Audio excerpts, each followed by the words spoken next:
मलिक साहब ने कहा हड़ताल, तब भी लोगों ने डांस किया। जब कहा हड़ताल खत्म, फिर भी डांस किया। ये क्या चक्कर है? थोड़ा मौसीकी सौसीकी करो।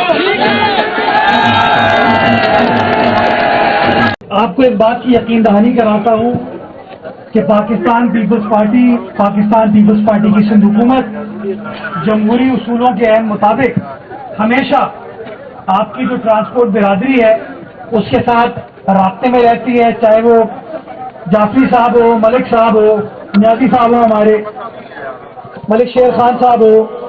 और हमेशा जो भी फैसला करना होता है उस फैसला करने से पहले आप लोगों को मशावरत के बाद कॉन्फिडेंस में लेते हैं और तब फैसला करते हैं। और आज मैं इस बात को, इस यकीन को दोहराता हूं कि मुस्तकबिल में भी जो फैसले किए जाएंगे वो आपकी मशावरत के साथ आपको ऑन बोर्ड लेने के बाद किए जाएंगे।